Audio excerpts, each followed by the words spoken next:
This is my room, guys. Ito yung view niya sa labas. And going in,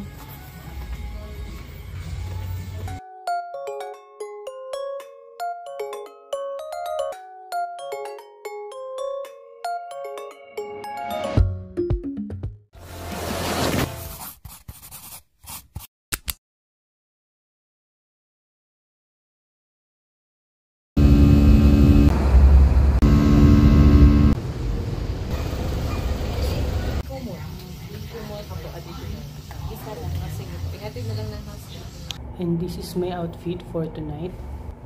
Good evening, guys. Nakapag-check-in ako dito sa hotel and nakapag-freshen up na rin ako kasi wala akong nabili na dinner, so di ako makakain tonight kasi yung restaurant nila dito is hanggang 9:30 lang pala, and past 9:30 na ako nakarating dahil na rin sa delayed yung flight. But in fairness naman dito sa hotel is nagme-message ako sa kanila sa FB and very responsive naman sila. And kanina lumabas ako, nagtanong ko kasi wala na rin ako mabook sa Grab, nag-download din ako ng Jollibee and McDo na apps nila, pero wala na rin matrace na pwede kong orderan. And meron naman daw dyan sa labas na parang parisan and mini store na pwedeng bumili, pero I decided na wag na lang, bukas na lang siguro kakain since hindi naman ako gutom na gutom. Buti na lang talaga hindi ko kinain itong biscuit na galing sa Philippine Airlines, kaya ito na lang siguro muna yung kakainin ko tonight. So ngayon, story time lang muna, pagbigyan niyo na ako, guys. Bakit ba ako napunta dito sa Bohol? Kasi noong 2020 meron akong binook na flight, supposedly solo trip ko yun sa Taiwan, but nagkaroon nga ng pandemic, so hindi yun natuloy. Hindi ko siya na-refund kasi hindi siya ma-refund ng 100%.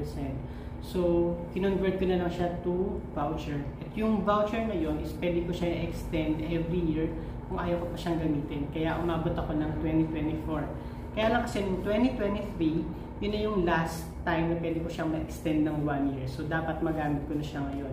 Kaya nandito ako ngayon. Meron akong nakabook na tour guide dito. So, siya yung magtutur sa akin hanggang Sunday sa stay ko dito sa Bohol. Kanina nag-message siya sa akin na ang susundo na sa akin kanina sa airport is yung tatay niya. And si tatay na rin pala yung magtutur sa akin hanggang sa Sunday. So, hinatid niya ako dito. And actually, tinanong niya yung sa reception kung may food doon. At umuha na may receptionist. So, akala namin makaka-order na ako doon ng dinner. Kaya umalis na rin si tatay. Pero, yun nga, as I said kanina, close na siya kaya hindi na ako naka-order. Ngayon naman, i-share ko sa inyo ang aking mga dalang gamit. First, syempre, yung mga clothes ko and towels na naka-vacuum bag. Ito naman yung madalas ko talagang ginagamit. And, nagdala ako ng, ito nabuksan ko na siya kasi hindi na nga ako. Ito yung vacuum pump na dala ko. Manual siya kasi yung automatic ko, yung rechargeable, is hindi siya nag-fit dito sa bago kong biling vacuum bag. May toiletries and undies, nakalagay siya dito. Basically, yun lang yung dala kong gamit. Backpacking style lang siya. And dito naman, upon checking in, meron kang ibibigay sa yung towel. And sa toiletries naman nila, meron sila dong shampoo and conditioner. Pero I prefer na gamitin yung sarili kong dala. Walang free toothbrush and toothpaste, pero okay lang din kasi may dala naman akong sarili ko. Kanina habang naliligo ako, akala ko malamig. Kasi nga yung walls ng CR nila, hindi naman siya talaga totally closed. Kaya possible talaga na malamig din sa CR. But the good thing is that meron naman silang heater and malakas din yung tubig nila. So, good itong hotel sa akin so far. At kanina, guys, pagdating ko is kinuhaan ko talaga agad itong room. Nag-room tour talaga kasi agad ako para makita nyo yung malinis, yung hindi pa nagugulo na ayos niya. At ito na, i-share ko na sa inyo ang aking room. Bali, ito ang view ko sa labas. This is my room, guys. Ito yung view niya sa labas. And going in,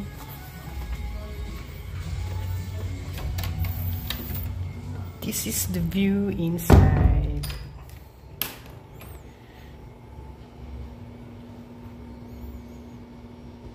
Ito yung pinto and ito yung aking bed.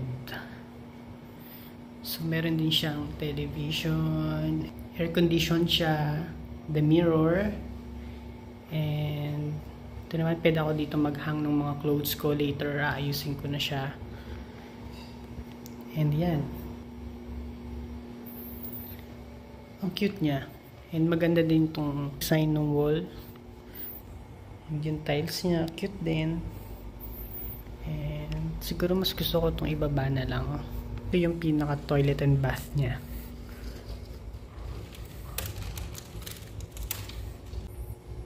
Yung view ng toilet niya, guys. And going in, meron din siyang shower. At in fairness, ang bango ng room. Ayan guys, ayan yung itsura ng room ko dito.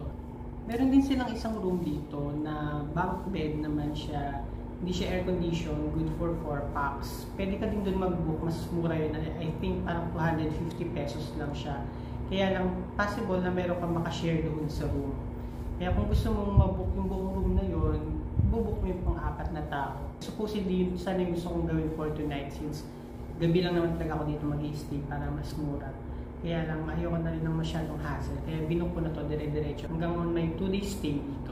But anyway, kung bibigyan ko ng review itong hotel, is very accommodating naman yung reception nila. Actually, nung nag-chat ako sa kanila, sabi ko is malilate ako ng dati kasi nga na-delay din yung flight. And since hanggang 10 PM lang yung sa reception nila, iiwan na lang doon nila sa guard yung susi nitong room ko. And umabot naman ako kasi nakarating ako dito ng alas 9:45.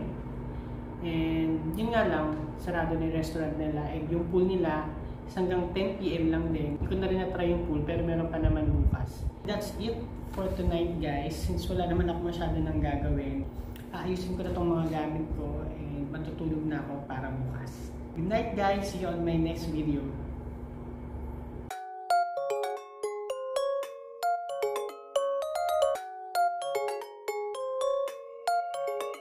Good night. See you tomorrow.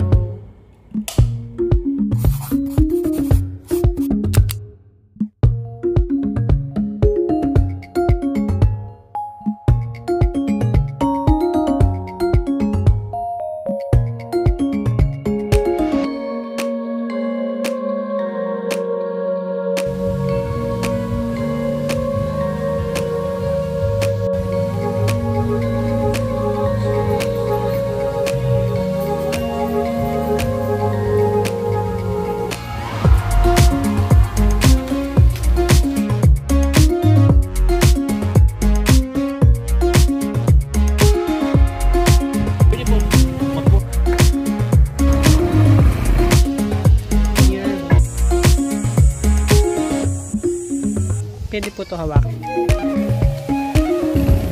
Yes, for last